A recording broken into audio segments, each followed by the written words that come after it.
Hello students, I am Akshay and welcome to YouTube channel study by me. तो आज हम देखने वाले हैं कि इंटेंसिटी को कैसे प्रूव कर सकते हैं या फिर इलेक्ट्रिक फील्ड इंटेंसिटी क्या होती है और इलेक्ट्रिक लाइन्स ऑफ फोर्स क्या होती है। तो देखता हूँ। तो हमने पढ़ा था कि इंटेंसिटी ऑफ इलेक्ट्रिक फील्ड क्या होती है। तो यहाँ हमने देखा E बराबर एफ अपॉन क्यू। E बराबर F upon Q. Q not का मतलब क्या है? यहाँ पर कोई फ्री चार्ज है। किसके लिए? फ्री चार्ज के लिए जो इलेक्ट्रिक फील्ड इंटेंसिटी होती है वो E बराबर एफ अपॉन क्यू नॉट होती है। इस फॉर्मूले से हमें इसकी इलेक्ट्रिक फील्ड इंटेंसिटी निकालनी। तो मैंने माना कि मेरे पास कोई पॉइंट चार्ज है प्लस क्यू। क्या चार्ज है? ओ पॉइंट पर मेरे पास जो चार्ज है वो क्या है? प्लस क्यू है। और हमें इससे आर डिस्टेंस पर, कितने डिस्टेंस पर? आर डिस्टेंस पर एक पॉइंट पी है। क्या है? एक पॉइंट पी वाला। इस पी पॉइंट पर हमें इलेक्ट्रिक फील्ड इंटेंसिटी क्या करनी है? फाइंड आउट करनी है कि इस पी पॉइंट पर इलेक्ट्रिक फील्ड इंटेंसिटी क्या होगी। जो इलेक्ट्रिक फील्ड इंटेंसिटी हमारी वो किसके द्वारा होती है? किसी भी चार्ज के कारण। ये पॉजिटिव चार्ज है, किसी भी पॉजिटिव चार्ज के कारण क्या होती है? इलेक्ट्रिक फील्ड इंटेंसिटी प्रोड्यूस होती है। तो हमने जो है एक पॉइंट पी माना है और इस पी पॉइंट पर हमें क्या निकालनी है? इलेक्ट्रिक फील्ड इंटेंसिटी निकालनी है कि इस पी पॉइंट पर जो है आपकी इलेक्ट्रिक फील्ड इंटेंसिटी कितनी होगी। तो हमने यहाँ पर एक रेस्ट चार्ज मान लिया क्यू नॉट। क्या मान लिया? एक टेस्ट चार्ज, यानी हम इसकी रेस्पेक्ट में इसे टेस्ट कर सकते हैं। यानी ये जो है टेस्ट करेगा ये चार्ज कि इस पे जो है कितनी इलेक्ट्रिक फील्ड इंटेंसिटी है। तो कैसे निकालेंगे? तो सबसे पहले हम देखते हैं कि हमारा फोर्स कितनी होगी। इसमें फोर्स क्या होगी? फोर्स का फॉर्मूला क्या होता है? 1/4πε0 Q1 Q2, यानी Q1 तो इसके लिए प्लस Q है तो ये लगा दिया Q1 और Q2 इसके लिए क्या है? Q नोट है। तो यहाँ पर हमने क्या लगा दिया? Q naught. Q naught upon r square. और यहाँ पे क्या आएगा? K भी आएगा साथ में। K क्यों आएगा? क्योंकि K क्या है? डाइलेक्ट्रिक कांस्टेंट है। K क्या है? डाइलेक्ट्रिक कांस्टेंट है, इसलिए हमने यहाँ पर फॉर्मूले में K भी यूज करा है। K भी यूज करा। अब हम देखते हैं कि हमारा इलेक्ट्रिक फील्ड इंटेंसिटी का फॉर्मूला क्या होता है। E बराबर एफ अपॉन क्यू नोट। क्या होता है? F upon Q note. F की वैल्यू मेरे पास ये है, मैंने एफ की वैल्यू लगाई अपॉन क्यू नोट, अपॉन में Q note.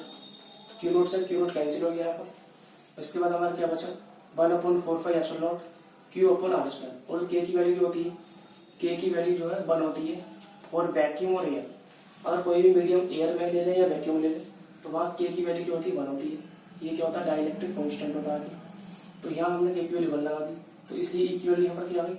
1/4πε0 Q upon r square. तो ये आपकी इलेक्ट्रिक फील्ड इंटेंसिटी क्या होता है? फॉर्मूला होता है। दूसरा हमारा टॉपिक है इलेक्ट्रिक लाइंस ऑफ फोर्स। कि इलेक्ट्रिक लाइंस ऑफ फोर्स क्या होती है।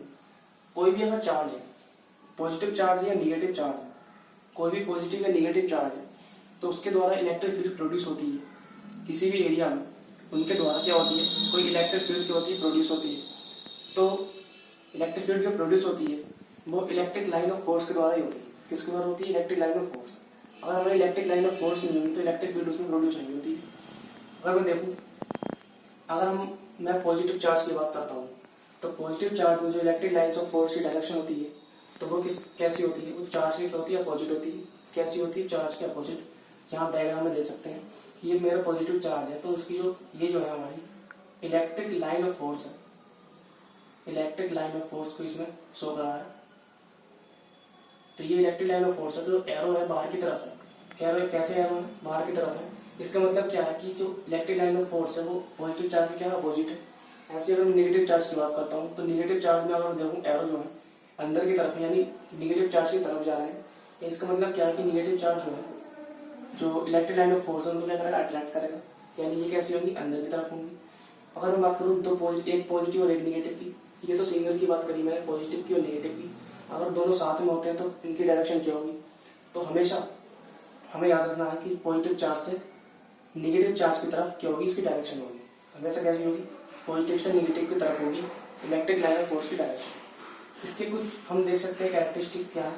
पहला अगर हम बात करें तो इसकी डायरेक्शन हमेशा क्या होगी? पॉजिटिव टू निगेटिव होगी। कैसी होगी? पॉजिटिव टू निगेटिव होगी। दूसरा क्या होगा? Not intersect each other.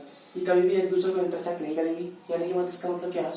कभी भी एक दूसरे को काट नहीं पाएंगे। मान लीजिए ये कोई इलेक्ट्रिक लाइन ऑफ फोर्स है और दूसरी ऐसा आ जाए तो ये कभी भी एक दूसरे को जो है इंटरसेक्ट नहीं करेंगी। तीसरा हमारा क्या होता है? It is not pass through a conductor. ये कभी भी किसी भी कंडक्टर से क्या होती है, पास नहीं होंगी। कंडक्टर क्या होता है, जिस किसी में भी चीज में हमारा करंट फ्लो हो सके वो क्या होता है, कंडक्टर होता है। तो कंडक्टर से कभी भी क्या होती है, पास नहीं होती है। तो ये क्या है आपके साथ, इलेक्ट्रिक लाइन ऑफ फोर्स। यह क्वेश्चन देखते हैं, how many electrons will constitute a charge of -3.2 coulomb. इसका मतलब क्या है, हमारे पास चार्ज क्या है, -3.2 कूलम का चार्ज है। इसमें क्या पूछा कि इस -3.2 कूलम के चार्ज में आपका कितने इलेक्ट्रॉन्स होंगे। तो इलेक्ट्रॉन्स कैसे निकालेंगे, एक चार्ज हमारा 1.6 इंटू 10⁻⁻19 कूलम के क्या होता है, बराबर होता है। तो अगर हमें एक इलेक्ट्रॉन की वैल्यू क्या होती है, 1.6 इंटू 10⁻⁻19 कूलम, तो 3.2 कूलम में हमारे कितने इलेक्ट्रॉन हो जाएंगे। अगर मैं यहाँ से बात करूं, एक कूलम में कितने इलेक्ट्रॉन होंगे, एक कूलम में तो 1/1.6 इंटू 10⁻⁻19। एक कॉलम में कितने इलेक्ट्रॉन होंगे, 1/1.6 इंटू 10⁻⁻19। तो 3.2 कॉलम में कितने होंगे, तो यहाँ मैं 3.2 को डिवाइड कर दूंगा 1.6 इंटू 10⁻⁻19 से। तो ये 0 से 0 कैंसिल, 16 से 2 बार, ये 2 इंटू और माइनस का 19 ऊपर जाकर प्लस का 19, तो 2 इंटू 10⁻19 क्या होंगे, इसमें इलेक्ट्रॉन्स होंगे। कितने इलेक्ट्रॉन्स होंगे, 2 इंटू 10⁻⁻⁻ प्लस के 19। अगर आपको कोई डाउट हो तो आप कमेंट के माध्यम से शेयर कर सकते हैं। वीडियो को ज़्यादा से ज़्यादा लाइक करिए एंड सब्सक्राइब करिए। Thank you for watching.